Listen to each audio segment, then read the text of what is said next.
Hello guys, welcome to the new episode of vocab for sure. आज की video में हम राकेश यादव सर के इंग्लिश वाली बुक से ही वर्ड्स कंटिन्यू करेंगे। ठीक है, तो आज का पहला वर्ड है एम्बिगॉस।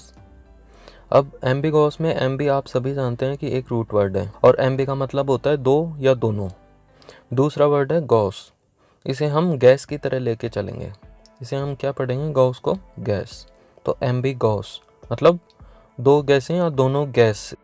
सीधी सी बात है, इसमें एम्बी को हम क्या पढ़ेंगे? रूट वर्ड है, तो एम्बी मतलब दो या दोनों, और गैस को GUESS और GAS दो भागों में बांटें तो गैस दोनों हो सकती हैं, या तो कोई भी साइंस में जो हम गैसेस पढ़ते हैं वो, और दूसरा गैस होता है अनुमान लगाना। ठीक है, तो इसके कई सारे अर्थ निकल रहे हैं। ठीक है, इसका मतलब कोई भी चीज़ जिसके दो या दो से अधिक अर्थ निकलें उसे बोलते हैं एम्बिगॉस। ठीक है, इसका बहुत अच्छा एग्जाम्पल पीके मूवी में दिखाया था, जिसमें आमिर खान बोलता है, अगर कोई बोलता है कि आई लव चिकन, तो इसका मतलब ये भी हो सकता है कि वो चिकन से बहुत प्यार करता है, उसे एक तरह से अपना पेट है, उसका चिकन है, वो उसका पेट है, वो उसे बहुत ध्यान से रखता है, उसे खिलाता पिलाता है, उसके साथ खेलता है। एक मतलब तो इसका ये निकला। और आई लव चिकन का दूसरा मतलब ही निकलता है कि वो उसे खाने में बहुत अच्छा लगता है। मतलब उसमें आमिर खान ने बोला भी था कि आज शाम को वो उसे पका के खाने वाला है। ठीक है, ये परफेक्ट एग्जांपल है एम्बिगॉस का कि एक ही लाइन आई लव चिकन, इसके दो अर्थ निकलते हैं। ठीक है, तो नेक्स्ट वर्ड है हमारा ऑडिटोरियम। ये आज का सबसे इजी वर्ड है। कैसे? इसमें शुरू में आ रहा है ऑडिटोरियम में ऑडी। ठीक है, अब मैं आपको बताता हूँ, ऑडियंस होती है कौन? दर्शक। ठीक है, तो जो दर्शकों के बैठने की जगह होती है, इसमें ऑडी से आपको याद ही आ जाएगा ऑडियंस। तो ऑडियंस के बैठने की जो जगह होती है उसे बोलते हैं हम ऑडिटोरियम। ठीक है, बहुत इजी वर्ड है ये। ठीक है, उसके बाद में नेक्स्ट वर्ड है एब्ल्यूशन। ठीक है, तो इसको हम अलग अलग करेंगे, एब प्लस ल्यूशन। ठीक है, तो एब को हम पढ़ेंगे एब्स, जो नहीं अपन जिम विम जाते हैं एब्स बना लेते हैं, 6 पैक एब्स 8 पैक एब्स, वो वाली एब्स। ठीक है, प्लस ल्यूशन है, उसको लोशन पढ़ेंगे। ठीक है, तो ये क्या हो गया? Abs plus lotion. अब मैं आपको एक कहानी सी या एक किस्सा बताता हूँ। क्या कि दो चीज़ें होती हैं, एक तो होता है स्नान, एक होता है धार्मिक स्नान। अब दोनों में फ़र्क क्या है मैं बताता हूँ। स्नान है, आप गए बाथरूम में, पानी डाला, साबुन लगाया, हो गया स्नान। ठीक है, एक होता है धार्मिक स्नान। धार्मिक स्नान में भी पानी तो अपन डालते हैं, पर उसमें एक फ़र्क है। जब तक आप अपनी एब्स के ऊपर लोशन लगाने के बाद नहीं नहाएंगे तब तक वो धार्मिक स्नान नहीं कहलाएगा। ठीक है, तो इसका मतलब अगर आपको एक धार्मिक स्नान करना है तो सबसे पहले आपको अपनी एब्स पे लोशन लगाना पड़ेगा, उसके बाद में आप नहा सकते हैं, तभी वो धार्मिक स्नान कहलाएगा। इस वर्ड का ये सीधा सीधा मीनिंग निकल गया धार्मिक स्नान। कैसे? Abs plus lotion.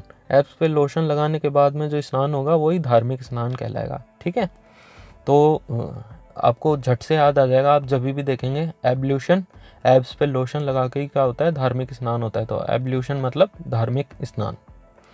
नेक्स्ट है एमनीसिया। अब इसके लास्ट में अगर आप 3 अल्फ़ाबेट्स देखें तो वो हैं SIA, सिया। अब आप सभी जानते हैं कि सिया मतलब सीता माता है। हमेशा जब भी सीता माता का नाम आता है तो राम का नाम भी ज़रूर आता ही आता है। ठीक है, हम जैसे नहीं बोलते हैं सियावर रामचंद्र की जय। ठीक है, तो सिया राम अपन बोलते हैं जय सिया राम।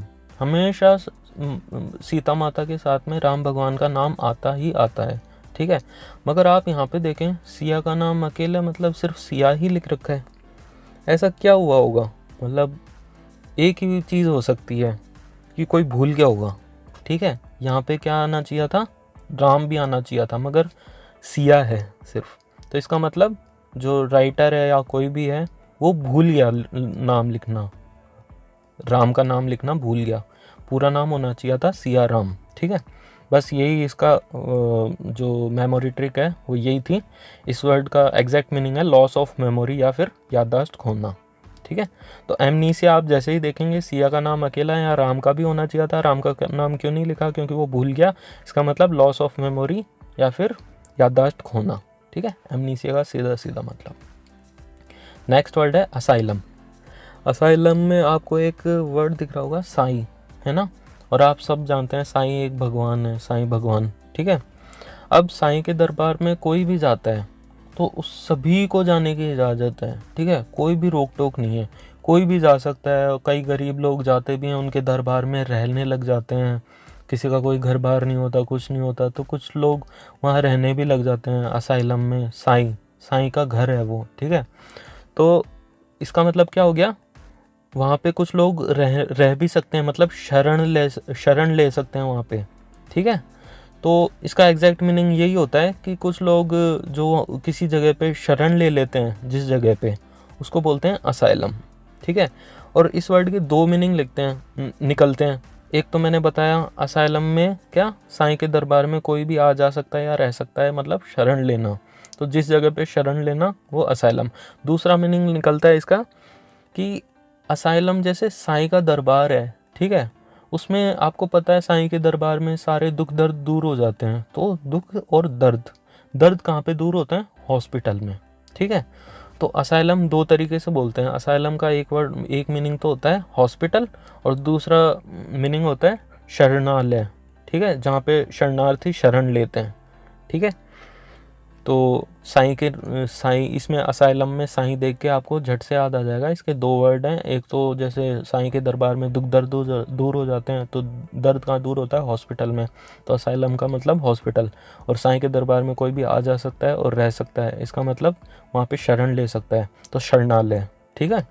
तो शरणार्थी जहाँ पे रहते हैं उस जगह को भी बोलते हैं असाइलम, ठीक है। तो आज के हमारे यहाँ पे 5 वर्ड पूरे होते हैं। उम्मीद है आप सबको पसंद आए होंगे, और पसंद आए तो वीडियो को लाइक करें, शेयर करें, और यहाँ तक वीडियो देख चुके हैं और चैनल पे नए हैं तो सब्सक्राइब भी करके जाएं, ठीक है। अब यार आप सब तो अपने मेंबर हो चुके हैं चैनल के, तो आप सबको डेली थोड़ी बोलना पड़ेगा। अगर नए हैं तो प्लीज़ सब्सक्राइब तो करके ही जाइए यार, ठीक है। चलिए कल फिर मिलते हैं, बाय।